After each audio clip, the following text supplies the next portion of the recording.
इबादत समझते हो ना तुम। इबादत एक शब्द है, इनू उर्दू का कह लीए, अरबी का कह लीए, पर यह मतलब होंगे कि जिस तरह बंदा कहता भगती, सिमरन करना, रब नू याद करना।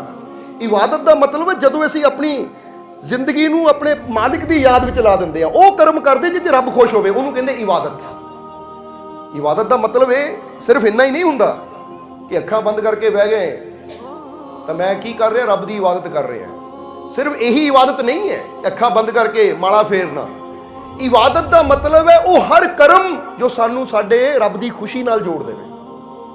जिहड़ा काम रब नू पसंद है, जे सच बोलना रब नू पसंद है, जदों असीं सच बोलते हैं तो साडा सच बोलना ही इबादत बन जाता है। जे रब का हुक्म है कि किसी गिरे हुए नू उठा दे और तुहाडियां नज़रां सामने कोई ठोकर खा के गिर जाता है और तुसी दौड़ के जाके उसकी हैल्प करते हो, उन्होंने उठा देंगे हो गिरे हुए नू, तो तुहाडा वो काम ही इबादत है। क्योंकि इबादत का मतलब रब की खुशी।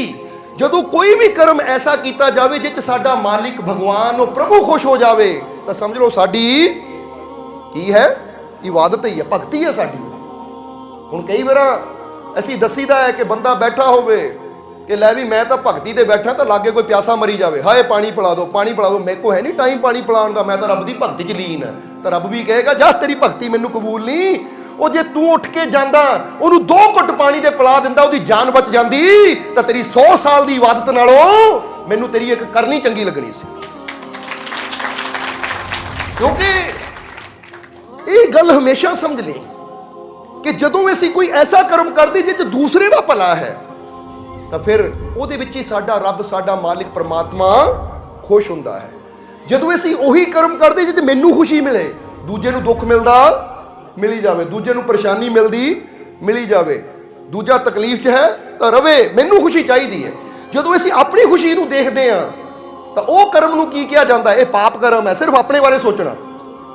तो ਜਦੋਂ ਅਸੀਂ सोचते हैं वह कर्म करा ਜਿਹਦੇ ਨਾਲ सब ਦਾ भला होवे, सब ਨੂੰ खुशी मिले, तो फिर वह कर्म नू इबादत, भगती, परमात्मा का प्यारा उन्होंने ही कहा जाता है, जिहड़ा इदां जिंदगी जींदा है जिहदे च किसी का नुकसान नहीं हुंदा, किसी का बुरा नहीं हुंदा, किसी नू तकलीफ नहीं हुंदी। इसे लई ऐसी कई बार दसिया है कि गुरुआं रहबरां दे पत्थर मारे गए, उन्होंने तकलीफां दित्तियां गईयां। एक फकीर सी, उन्होंने तकलीफ दित्ती गई तो फकीरां ने दुआ दित्ती, तो किसी ने पूछा महाराज उन्हें तुहानू तकलीफ दित्ती, पत्थर मारिया, तुसीं उहदे वास्ते दुआ दे रहे हो क्यों? तो उस वेले फकीरां ने कहा मेरे रब दे घर दा ये असूल है कि अगर कोई तेरे पत्थर मारे ना उन्होंने दुआ दे, क्योंकि ये खुदा दा फरमान है कि जेड़ा पत्थर खा के भी दुआवां देगा उन्होंने मैं वो उच्चा रुतबा दूंगा कि जो जुबान तो कह देगा पूरा हो जाएगा।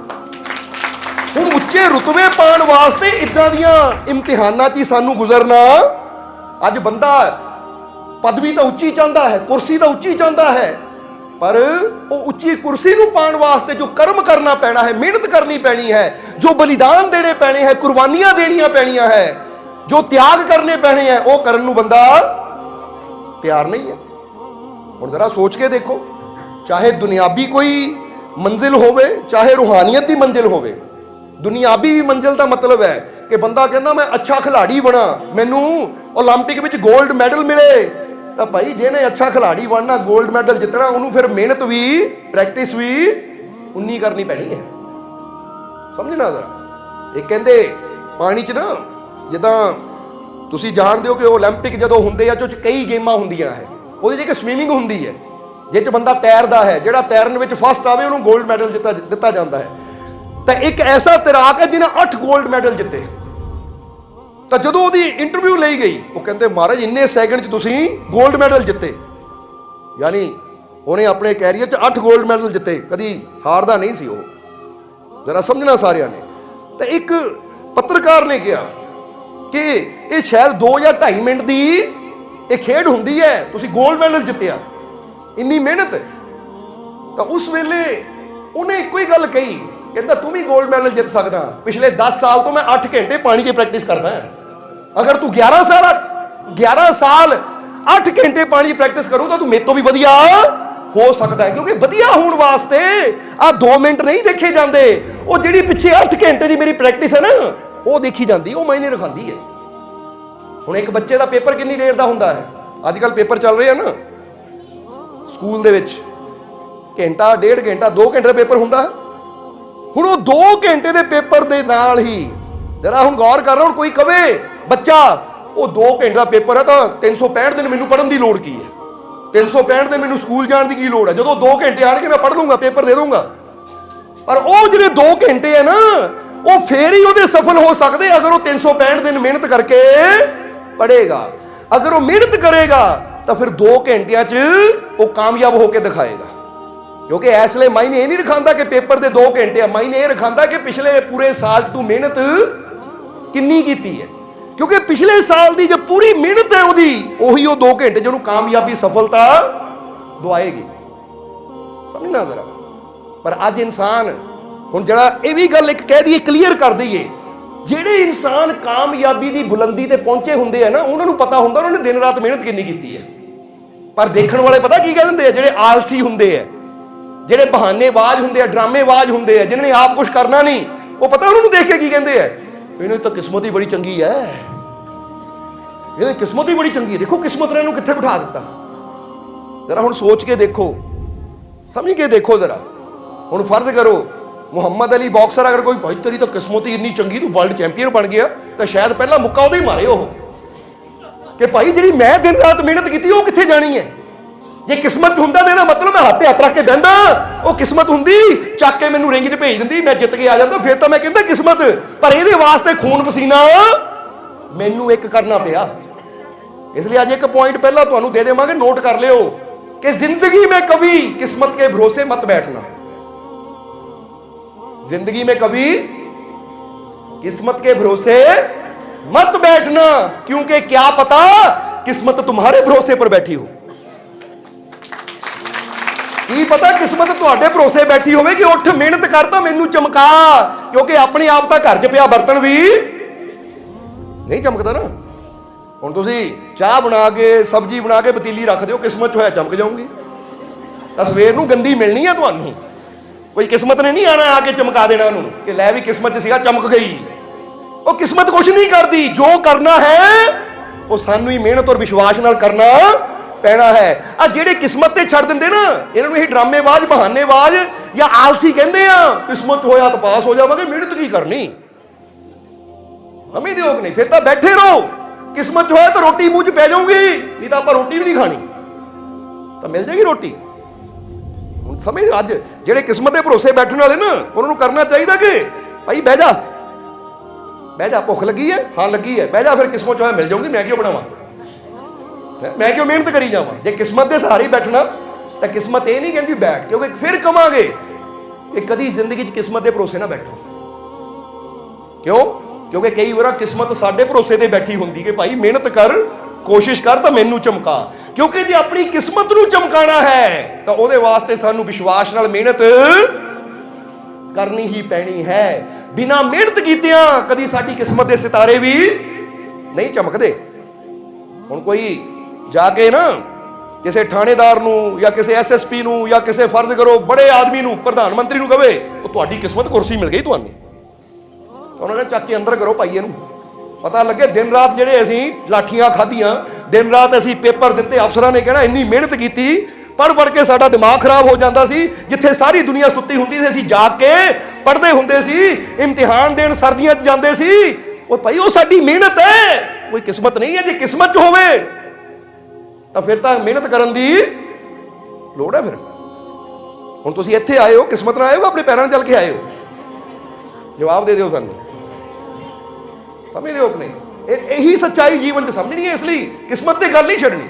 जिहड़ा किस्मत ते छड्ड के बैठा होवे समझ लो जीवन च कदी कामयाब, क्योंकि फिर कहांगे इत्थे एक गल याद रखना कि जिहड़े ना मेहनती हुंदे, विश्वास करने वाले हुंदे है, वो अपनी मेहनत के दम नाल दुनिया नूं जित लैंदे है। तां किस्मत के भरोसे तां जूआ खेलिया जाता है कि दाव ला दो जित गए तां ठीक है, तां जूआ खेडण थोड़ी आए हैं दुनिया ते असीं। समझते हो कि नहीं? क्योंकि दाव की हुंदा है भाई ला दो किस्मत जो है नंबर निकले आऊं, नहीं तो ना सही। और ऐसा जुआरी सब कुछ गवा भी, जिदा कबीर साहब ने क्या कहे, कबीर अंत की बारी हाथ झाड़ जू चला। कहते जिदा जुआरी लैके तो बहुत कुछ आंदा, बैग भर के लिया पैसों का, ਪਰ ਜਦੋਂ ਦਾਓ ਗਲਤ ਲੱਗ ਜਾਵੇ ਨਾ ਤਾਂ ਉਹ ਹੱਥ ਝਾੜ ਕੇ ਚਲਾ ਜਾਂਦਾ ਹੈ। ਤਾਂ ਹੀ ਤਾਂ ਮਹਾਭਾਰਤ ਦੀ ਕਥਾ ਵੀ ਸਿੱਖਿਆ ਦਿੰਦੀ ਹੈ ਕਿ ਜੂਆ ਤਾਂ ਬੜੇ ਬੜਿਆਂ ਨੂੰ ਭ੍ਰਿਸ਼ਟ ਕਰ ਦਿੰਦਾ। ਪਾਂਡਵਾਂ ਦਾ ਕੀ ਹਾਲ ਕਰ ਦਿੱਤਾ ਉਸਨੇ, ਦ੍ਰੋਪਦੀ ਨੂੰ ਵੀ ਹਾਰਿਆ, ਰਾਜ ਵੀ ਗਵਾਇਆ, ਅਕਲ ਫਿਰ ਨਹੀਂ ਆਈ। ਫਿਰ ਵੀ ਸ਼੍ਰੀ ਕ੍ਰਿਸ਼ਨ ਨੂੰ ਆਣਾ ਪਿਆ ਮੁਸ਼ਕਿਲਾਂ ਚੋਂ ਕੱਢਣ ਵਾਸਤੇ, ਕਿਉਂਕਿ ਸ਼੍ਰੀ ਕ੍ਰਿਸ਼ਨ ਨੇ ਸਭ ਤੋਂ ਪਹਿਲਾਂ ਇਹੀ ਡਾਂਟ ਮਾਰੀ ਸੀ, ਤੁਹਾਨੂੰ ਜੂਆ ਖੇਡਣ ਨੂੰ ਕਿਹਾ ਕਿਹਨਾਂ ਸੀ ਤੁਸੀਂ? ਕਿਉਂਕਿ ਧਰਮਰਾਜ ਕਿਹਾ ਜਾਂਦਾ ਸੀ ਯੁਧਿਸ਼ਟਰ ਨੂੰ, ਉਹ ਕਹਿੰਦੇ ਦੱਸ ਕਿਹੜੇ ਧਰਮ ਅੰਦਰ ਲਿਖਿਆ ਕਿ ਜੂਆ ਖੇਡਣਾ ਪੁੰਨ ਦਾ ਕੰਮ ਹੈ।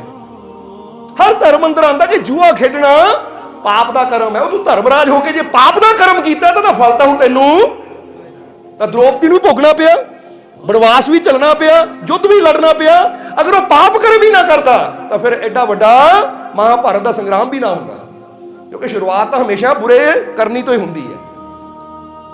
ਇਸ ਲਈ ਗੱਲ ਹਮੇਸ਼ਾ ਯਾਦ ਰੱਖੋ ਇਹ, ਕਿ ਅਗਰ ਜ਼ਿੰਦਗੀ 'ਚ ਅਸੀਂ ਕਾਮਯਾਬ ਹੋਣਾ ਚਾਹੁੰਦੇ ਹਾਂ, ਕਿਸੇ ਵੀ ਮੰਜ਼ਿਲ ਨੂੰ ਪਾਣਾ ਚਾਹੁੰਦੇ ਹਾਂ, ਤਾਂ ਕਿਸਮਤ ਤੇ ਨਹੀਂ, ਆਪਣੀ ਮਿਹਨਤ ਤੇ ਔਰ ਆਪਣੇ ਰੱਬ ਦੀ ਰਹਿਮਤ ਤੇ ਯਕੀਨ ਕਰਨਾ ਪਏਗਾ।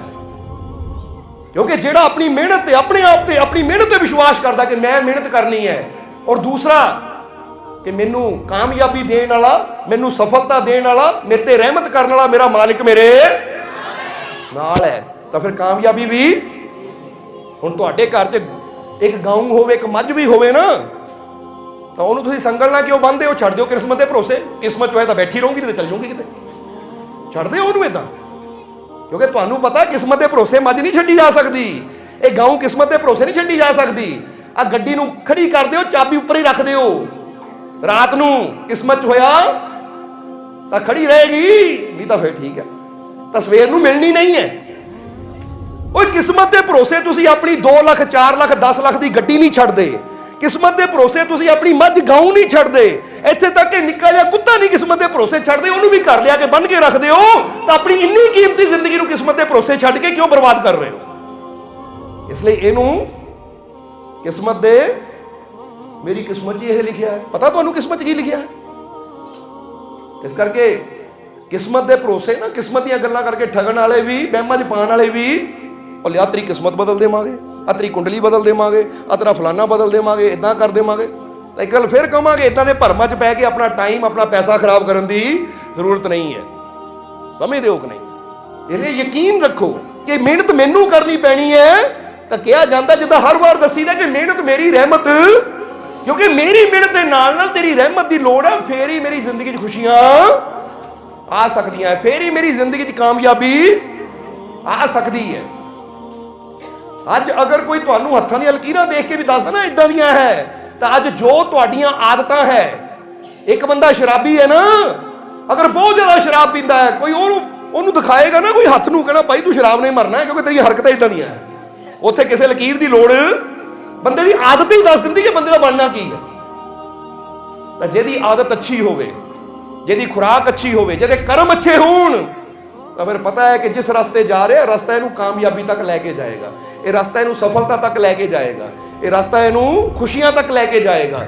ਇਸ ਲਈ ਜੇ ਜੀਵਨ 'ਚ ਖੁਸ਼ੀ ਚਾਹੁੰਦੇ ਆ, ਕਾਮਯਾਬੀ ਚਾਹੁੰਦੇ ਆ, ਤਾਂ ਫਿਰ ਅੱਛਾ ਕਰਮ ਕਰਨ ਤੇ ਜ਼ੋਰ ਦਈਏ, ਕਿਉਂਕਿ ਇਹਨੂੰ ਹੀ ਬੁੱਲੇ ਸ਼ਾਹ ਨੇ ਕਿਹਾ ਕਿ ਨੱਚਣਾ ਵੀ ਇਬਾਦਤ ਬਣ ਜਾਂਦਾ, ਪਰ ਨੱਚਣੇ ਦਾ ਜੇ, ਉਹ ਕਹਿੰਦੇ ਜੇ ਨੱਚਦਾ ਵੀ ਤੂੰ ਆਪਣੇ ਰੱਬ ਦੀ ਖੁਸ਼ੀ ਦੀ ਖਾਤਰ ਹੈ ਨਾ, ਕਿ ਇਹ ਨਾਚ ਮੈਂ ਦੁਨੀਆ ਨੂੰ ਦਿਖਾਉਣ ਦੀ ਖਾਤਰ ਨਹੀਂ, ਇਹ ਨੱਚ ਰਿਹਾ ਮੈਂ ਆਪਣੇ ਮੁਰਸ਼ਦ ਦੀ ਖਾਤਰ, ਆਪਣੇ ਪ੍ਰਭੂ ਦੀ ਖਾਤਰ, ਤਾਂ ਤੇਰਾ ਨੱਚਣਾ ਵੀ ਫਿਰ ਨੱਚਣਾ ਨਹੀਂ ਰਹਿ ਜਾਂਦਾ, ਕਿਉਂਕਿ ਜਿੱਥੇ ਉਹਦੀ ਖੁਸ਼ੀ ਦੀ ਗੱਲ ਆ ਜਾਂਦੀ ਹੈ, ਉਹ ਹਰ ਕਰਮ ਇਬਾਦਤ ਬਣ ਜਾਂਦਾ ਹੈ। ਔਰ ਅਸੀਂ ਤਾਂ ਇੱਥੇ ਤੱਕ ਕਹਾਂਗੇ ਜੇ ਰੋਟੀ ਖਾਣ ਵੀ ਬੈਠੋ ਨਾ, ਤਾਂ ਇਹ ਕਿਹਾ ਕਰੋ ਰੋਟੀ ਵੀ ਮੈਂ ਆਪਣੇ ਮਾਲਿਕ ਦੀ ਖੁਸ਼ੀ ਦੀ ਖਾਤਰ ਹੀ ਖਾ ਰਿਹਾ। ਕਿਉਂ? ਕਿਉਂਕਿ ਖਾਣਾ ਖਾਊਂਗਾ ਫੇਰ ਹੀ ਮੈਂ ਉਹਦਾ ਨਾਮ ਜਪੂੰਗਾ, ਖਾਣਾ ਖਾਊਂਗਾ ਫੇਰ ਹੀ ਮੈਂ ਕੋਈ ਚੰਗਾ ਕਰਮ ਕਰੂੰਗਾ। ਜਿੱਦਾਂ ਸਮਝ ਲਓ ਗੱਡੀ 'ਚ ਤੇਲ ਪਾਵਾਂਗੇ, ਗੱਡੀ ਫੇਰ ਹੀ ਤੁਰੇਗੀ, ਤਾਂ ਜੇ ਗੱਡੀ ਨੂੰ ਤੇਲ ਹੀ ਨਾ ਦੇਵਾਂਗੇ ਤਾਂ ਫਿਰ ਤਾਂ ਗੱਡੀ ਜਿੱਥੇ ਖੜੀ ਹੈ।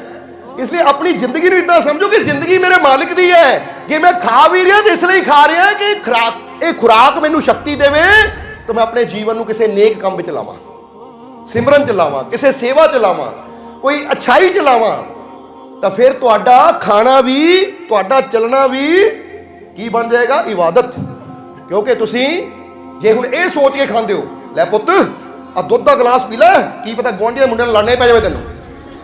ਕਈ ਵਾਰ ਮਾਵਾਂ ਪਿਲਾਉਂਦੀਆਂ, ਪਹਿਲਾਂ ਪੀ ਲੈ ਦੁੱਧ, ਪੀ ਲੈ ਮੇਰਾ ਸ਼ੇਰ ਪੁੱਤ, ਘੇ ਪਾ ਕੇ ਪੀ, ਕਿਸੇ ਨਾਲ ਲੜਨਾ ਹੀ ਪੈ ਜਾਵੇ ਤੈਨੂੰ, ਤਾਂ ਉਹ ਖੁਰਾਕ ਵੀ ਫਿਰ ਪਾਪ ਹੋ ਜਾਂਦਾ ਹੈ। ਕਿਉਂਕਿ ਉਹ ਚ ਸੋਚ ਕੀ ਹੈ? ਕਿਸੇ ਨਾਲ ਲੜ ਕੇ ਇਹਨੂੰ ਮਾਰਨਾ ਹੈ। ਤਾਂ ਜੇ ਉਹੀ ਮਾਂ ਕਵੇ ਲੈ ਬੇਟਾ ਦੁੱਧ ਪੀ, ਤਕੜਾ ਹੋ, ਕੱਲ ਨੂੰ ਤੇਰੀ ਮਦਦ ਦੀ ਲੋੜ ਕਿਸੇ ਗਰੀਬ ਨੂੰ ਪਈ, ਕਿਸੇ ਕਮਜ਼ੋਰ ਨੂੰ ਪਈ, ਤਾਂ ਜੇ ਤੂੰ ਤਕੜਾ ਹੋਏਗਾ ਤਾਂ ਫੇਰ ਹੀ ਉਹਦੀ ਹੈਲਪ ਕਰੇਗਾ। ਤਾਂ ਫਿਰ ਮਾਂ ਦੀ ਉਹ ਖੁਰਾਕ ਵੀ ਬੱਚੇ ਵਾਸਤੇ ਇਬਾਦਤ ਦਾ ਕੰਮ ਕਰਦੀ ਹੈ। ਸਮਝਦੇ ਹੋ ਕਿ ਨਹੀਂ? ਇਸ ਲਈ ਚੈੱਕ ਕਰੋ ਕਿ ਤੁਸੀਂ ਕੋਈ ਵੀ ਚੀਜ਼ ਆਪਣੇ ਵਾਸਤੇ ਲੈਂਦੇ ਹੋ। ਹੁਣ ਫਰਜ਼ ਕਰੋ ਜੇ ਤੁਸੀਂ ਆਪਣੇ ਵਾਸਤੇ ਕੋਈ ਚੀਜ਼ ਇਸ ਲਈ ਲੈਂਦੇ ਹੋ, ਆਹ ਚੀਜ਼ ਲੈਣੀ ਹੈ, ਗੁਆਂਢੀਆਂ ਨੂੰ ਸਾੜਨਾ ਆ, ਆਹ ਕੱਪੜਾ ਪਾਣਾ ਤਾਂ ਕਿ ਗੁਆਂਢੀ ਸੜਨ, ਕੋਈ ਇੰਨਾ ਸੋਹਣਾ ਕੱਪੜਾ, ਆਹ ਗੱਡੀ ਲੈਣੀ ਉਹਨੂੰ ਦਿਖਾਣਾ ਆ, ਤਾਂ ਫਿਰ ਉਹ ਗੱਡੀ ਵੀ ਪਾਪ ਕਰਮ ਹੋ ਗਈ, ਕਿਉਂਕਿ ਕਿਸੇ ਨੂੰ ਦੁੱਖ ਦੇਣ ਵਾਸਤੇ ਲੈ ਰਹੇ ਹੋ ਤੁਸੀਂ। ਜੇ ਘਰ ਵੀ ਇਸ ਨੀਅਤ ਨਾਲ ਬਣਾਉਂਦੇ ਹੋ ਨਾ ਤੁਸੀਂ, ਕਿਸੇ ਨੂੰ ਤਕਲੀਫ ਹੋਵੇ ਤਾਂ ਉਹ ਜਿੰਨਾ ਚਿਰ ਘਰ ਰਹਿਣਾ ਤਾਂ ਫਿਰ ਸਮਝ ਲਓ ਤੁਹਾਡੀ ਨੀਅਤ ਮਾੜੀ ਹੈ ਤਾਂ ਫਲ ਵੀ ਫਿਰ ਮਾੜਾ ਹੀ ਮਿਲਣਾ ਹੈ। ਇਸ ਲਈ ਕਿਸੇ ਨੂੰ ਦੁੱਖ ਦੇਣ ਦੀ ਖਾਤਰ ਨਹੀਂ, ਕਿਸੇ ਨੂੰ ਸਾੜਨ ਦੀ ਖਾਤਰ ਨਹੀਂ, ਕਿਸੇ ਨੂੰ ਜੈਲਸ ਪੈਦਾ ਹੋਵੇ, ਜਲਨ ਪੈਦਾ ਹੋਵੇ, ਉਹ ਕਰਮ ਨਹੀਂ ਕਰਨਾ। ਸਮਝਦੇ ਹੋ ਕਿ? ਬਲਕਿ ਜੇ ਘਰ ਸ਼ਾਨਦਾਰ ਬਣਾਉਣਾ ਨਾ ਤਾਂ ਇਸ ਨੀਅਤ ਨਾਲ ਬਣਾਓ ਕਿ ਇਹ ਘਰ ਮੈਂ ਇਸ ਲਾਇਕ ਨਹੀਂ ਸੀ, ਜਿੱਦਾਂ ਕਹਿੰਦੇ ਨਾ ਜਿਤਨਾ ਦਿया सरकार ने मुझको उतनी मेरी औकात नहीं, कि मैं इस लायक नहीं हाँ, पर मेरे मालिक ने एडी वड्डी मैनू कोठी दिती, एडा वड्डा कर दिता, ये इसलिए मैं बनाया है ताकि दुनिया नू पता लगे कि अपने मालिक नाल जुड़ांगे तो कोठियां वाले बन जावांगे, महलों वाले कहलावांगे, ताकि दुनिया नू पता लगे जे गरीबी खत्म करनी है तो मालिक नाल जुड़ के ही ਅਸੀਂ ਗਰੀਬੀ ਚੋਂ ਨਿਕਲ ਸਕਦੇ ਹਾਂ, ਦੁੱਖਾਂ ਚੋਂ ਨਿਕਲ ਸਕਦੇ ਹਾਂ, ਫੇਰ ਹੀ ਅਸੀਂ ਕੋਠੀਆਂ ਕਾਰਾਂ ਤੱਕ ਪਹੁੰਚ ਸਕਦੇ ਹਾਂ ਜੇ ਅਸੀਂ ਆਪਣੇ ਮਾਲਿਕ ਨਾਲ ਜੁੜਾਂਗੇ। ਇਹ ਅੱਛੀ ਸੋਚ ਹੈ, ਅੱਛੀ ਨੀਅਤ ਹੈ, ਕਰਮ ਉਹੀ ਹੈ, ਪਰ ਫਰਕ ਦੇਖੋ ਸੋਚ ਦਾ। ਆਹ ਗੱਡੀ ਮੈਂ ਲਈ ਹੈ ਉਹਨੂੰ ਸੜਨ ਵਾਸਤੇ, ਪਰ ਇਹ ਗੱਡੀ ਲਈ ਹੈ ਤਾਂ ਕਿ ਉਹਨੂੰ ਪਤਾ ਲੱਗੇ। ਇੱਕ ਟਾਈਮ ਉਹ ਸੀ ਜਦੋਂ ਸਾਈਕਲ ਤੇ ਹੁੰਦੇ ਸੀ, ਸਾਈਕਲ ਵੀ ਨਹੀਂ ਹੁੰਦਾ ਸੀ, ਪਰ ਆਪਣੇ ਮਾਲਿਕ ਨਾਲ ਜੁੜੇ ਆ। ਅੱਜ ਮਾਲਿਕ ਨੇ ਗੱਡੀਆਂ 'ਚ ਬਿਠਾਤਾ, ਉਹਨੂੰ ਪਤਾ ਲੱਗੇ ਭਾਈ ਜੇ ਇਹ ਮਾਲਿਕ ਨਾਲ ਜੁੜ ਕੇ ਗੱਡੀਆਂ 'ਚ ਬਹਿ ਸਕਦਾ ਤਾਂ ਮੈਂ ਵੀ ਜੁੜ ਜਾਵਾਂ, ਤਾਂ ਮੈਂ ਵੀ ਸਾਈਕਲਾਂ ਤੋਂ ਗੱਡੀ ਤੱਕ ਪਹੁੰਚ ਜਾਊਂਗਾ। ਇਹ ਅੱਛੀ ਸੋਚ ਹੈ। ਜਿੱਦਾਂ ਇੱਕ ਬੱਚੇ ਨੂੰ ਦੇਖ ਕੇ ਨਾ, ਫਰਜ਼ ਕਰੋ ਕਿ ਇੱਕ ਨਗਰ ਦੇ ਵਿੱਚ ਇੱਕ ਪਰਿਵਾਰ ਦੇ ਵਿੱਚ ਬੱਚੇ ਹੈ, ਤਾਂ ਜਦੋਂ ਬੱਚੇ ਨੂੰ ਪੁੱਛਿਆ ਜਾਵੇ ਤੂੰ ਕੀ ਬਣਨਾ ਹੈ, ਬੱਚਾ ਕਦੋਂ ਕਹਿੰਦਾ ਮੈਂ ਪਾਇਲਟ ਬਣਨਾ? ਜਦੋਂ ਕਿਸੇ ਪਾਇਲਟ ਨੂੰ ਦੇਖਦਾ ਹੈ। ਜਾਂ ਮੈਂ ਡਾਕਟਰ ਬਣਨਾ ਕਿਉਂ? ਜਦੋਂ ਕਿਸੇ ਡਾਕਟਰ ਨੂੰ ਦੇਖਦਾ ਹੈ।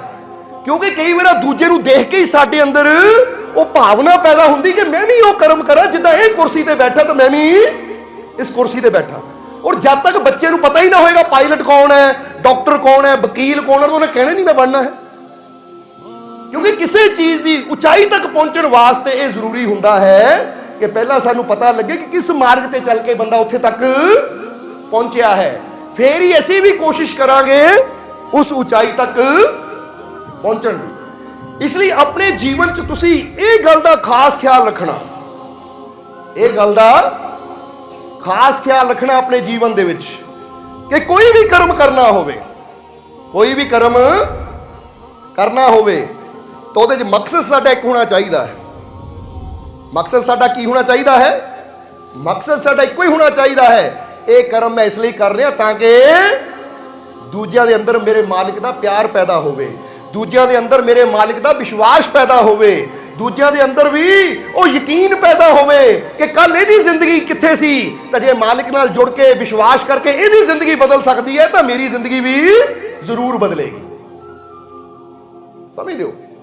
ਅੱਜ ਬੰਦੇ ਨੂੰ ਨਾਮ ਜਪਣ ਨੂੰ ਕਿਉਂ ਕਿਹਾ ਜਾਂਦਾ ਹੈ? ਬੰਦਾ ਕਿਉਂ ਕਹਿੰਦਾ ਹੈ ਉਹ ਜੀ ਫਲਾਣੇ ਫਕੀਰਾਂ ਨੇ ਇਦਾਂ ਕੀਤੀ ਸੀ, ਤਾਂ ਜੇ ਮੈਂ ਵੀ ਕਰਾਂ ਤਾਂ ਮੈਂ ਵੀ ਉੱਥੇ ਪਹੁੰਚ ਸਕਦਾ, ਫੇਰ ਹੀ ਹੁੰਦਾ ਕਿ ਨਹੀਂ?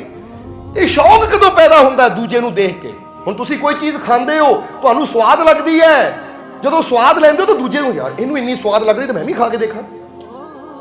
ਕਦੀ ਇਦਾਂ ਸ਼ਾਇਦ ਹੋਇਆ ਹੋਵੇਗਾ ਕਿ ਤੁਸੀਂ ਕਿਸੇ ਰੈਸਟੋਰੈਂਟ 'ਚ ਗਏ ਹੋ, ਕਿਸੇ ਹੋਟਲ 'ਚ ਗਏ ਹੋ, ਤੁਸੀਂ ਆਰਡਰ ਦਿੱਤਾ ਦਾਲ ਸਬਜ਼ੀ ਦਾ ਜਾਂ ਕਿਸੇ ਚੀਜ਼ ਦਾ, ਪਰ ਅਚਾਨਕ ਤੁਸੀਂ ਦੇਖਦੇ ਹੋ ਤੁਹਾਡੇ ਨਾਲ ਦੇ ਟੇਬਲ ਤੇ ਬੈਠੇ ਨਾ ਕਿਸੇ ਨੇ ਕੁਝ ਹੋਰ ਮੰਗਾਇਆ, ਉਹ 'ਚੋਂ ਬੜਾ ਧੂੰਆਂ ਨਿਕਲ ਰਿਹਾ ਹੈ, ਬੜਾ ਸਵਾਦ ਹੈ, ਇਹ ਕੀ ਹੈ ਬਈ, ਅਗਲੀ ਵਾਰ ਨੂੰ ਇਹੀ ਖਾਣਾ ਹੈ ਅਸੀਂ। ਏਦਾਂ ਹੁੰਦੀ ਹੈ ਨਾ ਕਦੀ, ਬੰਦਾ ਉਹਦੇ ਨਾਲ ਦੇਖ ਕੇ ਕਈ ਵਾਰ ਮੰਗਦਾ ਹੈ ਕਿ ਜੇ ਇਹ ਇੰਨੇ ਸਵਾਦ ਨਾਲ ਖਾ ਰਿਹਾ ਤੇ ਇਹ 'ਚ ਕਿੰਨਾ ਮਜ਼ਾ ਹੋਏਗਾ। ਕਿਉਂਕਿ ਕਈ ਵਾਰ ਦੂਜਿਆਂ ਨੂੰ ਦੇਖ ਕੇ ਸਾਨੂੰ ਪਤਾ ਲੱਗਦਾ ਕਿ ਸਾਡੀ ਜ਼ਿੰਦਗੀ 'ਚ ਆਨੰਦ ਕਿੱਥੇ ਹੈ, ਖੁਸ਼ੀ ਕਿੱਥੇ ਹੈ, ਸਵਾਦ ਕਿੱਥੇ ਹੈ। ਹੁਣ ਬੁੱਲੇ ਸ਼ਾਹ ਨੇ ਨੱਚ ਕੇ ਰੱਬ ਨੂੰ ਪਾਇਆ, ਨੱਚ ਕੇ ਯਾਰ ਨੂੰ ਮਨਾਇਆ, ਤਾਂ ਜਿਨ੍ਹਾਂ ਨੂੰ ਇਹ ਗੱਲ ਪਤਾ ਹੋਏਗੀ ਉਹੀ ਕੋਸ਼ਿਸ਼ ਕਰਨਗੇ ਕਿ ਅਸੀਂ ਵੀ ਨੱਚ ਕੇ ਆਪਣੇ ਯਾਰ ਨੂੰ ਮਨਾ ਲਈਏ, ਕਿਉਂਕਿ ਜੇ ਬੁੱਲਾ ਮਨਾ ਸਕਦਾ ਤਾਂ ਅਸੀਂ ਕਿਉਂ ਨਹੀਂ। ਜੇ ਮੀਰਾ ਨੱਚ ਕੇ ਆਪਣੇ ਪ੍ਰਭੂ ਨੂੰ ਪਾ ਸਕਦੀ ਹੈ ਤਾਂ ਅਸੀਂ ਕਿਉਂ ਨਹੀਂ। ਦੂਜਿਆਂ ਨੂੰ ਦੇਖ ਕੇ ਹੀ ਸਾਨੂੰ ਪਤਾ ਲੱਗਦਾ ਹੈ। ਤਾਂ ਜੇ ਮੀਰਾ ਕਹਿੰਦੀ ਆ ਮੈਂ ਤਾਂ ਸਾੜਨ ਵਾਸਤੇ ਨੱਚ ਰਹੀ ਹਾਂ, ਦੇਖ ਮੈਂ ਕਿੰਨਾ ਸੋਹਣਾ ਨੱਚਦੀ ਹਾਂ, ਉਹਨੂੰ ਸਾੜਨ ਵਾਸਤੇ। ਜਾਂ ਬੁੱਲੇ ਸ਼ਾਹ ਕਹਿੰਦੇ ਦੂਜੇ ਨੂੰ ਦਿਖਾਉਣ ਵਾਸਤੇ, ਤਾਂ ਫਿਰ ਸ਼ਾਇਦ ਉਹ ਰੱਬ ਤੱਕ ਨਾ ਪਹੁੰਚਦੇ।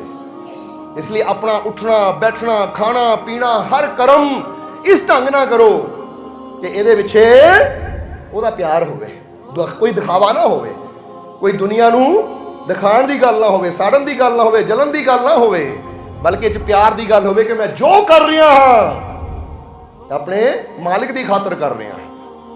ਸਮਝਦੇ ਹੋ? ਦੁਨੀਆ ਦੀ ਖਾਤਰ ਬੰਦਾ ਹਾਰ ਸ਼ਿੰਗਾਰ ਕਰਦਾ ਹੈ, ਉਹ ਜੇ ਹਾਰ ਸ਼ਿੰਗਾਰ ਕਰ ਲੈ ਤਾਂ ਭਾਵਨਾ ਇਹ ਰੱਖੋ ਇਹ ਮੈਂ ਇਸ ਲਈ ਕਰ ਰਿਹਾ ਕਿ ਮੇਰਾ ਰੱਬ ਬੈਠਾ ਮੈਨੂੰ ਦੇਖ ਰਿਹਾ ਹੈ। ਕਦੀ ਉਹ ਵੀ ਕਵੇ ਦੁਨੀਆ ਦੀ ਖਾਤਰ ਤਾਂ ਬੜਾ ਤਿਆਰ ਹੁੰਦਾ, ਕਦੀ ਮੇਰੀ ਖਾਤਰ ਹੋਇਆ।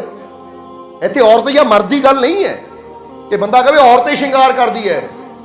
ਮਰਦ ਵੀ ਜਦੋਂ ਕੋਟ ਪੈਂਟ ਪਾ ਕੇ, ਪੈਂਟ ਕਮੀਜ਼ ਪਾ ਕੇ, ਟੀ-ਸ਼ਰਟ ਪਾ ਕੇ ਕੱਪੜੇ ਨੂੰ ਦੇਖਦਾ ਨਾ, ਤਾਂ ਉਹ ਵੀ ਇੱਕ ਤਿਆਰੀ ਹੈ। ਤਾਂ ਉੱਥੇ ਬੰਦਾ ਕਵੇ ਇਹ ਮੈਂ ਆਪਣੇ ਰੱਬ ਦੀ ਖਾਤਰ, ਆਪਣੇ ਮਾਲਕਾਂ ਦੀ ਖਾਤਰ ਕਰ ਰਿਹਾ ਹੈ, ਕਿਉਂਕਿ ਜੇ ਮੇਰੇ ਮਾਲਕ ਇੰਨੇ ਪਿਆਰੇ ਹੈ ਤਾਂ ਮੈਂ ਵੀ ਉਹਨਾਂ ਨੂੰ ਪਿਆਰਾ ਲੱਗਾ ਉਹ ਕਰਮ ਕਰਾਂ ਮੈਂ। ਫੇਰ ਹੀ ਹੁੰਦੀ ਕਿ ਨਹੀਂ ਗੱਲਬਾਤ?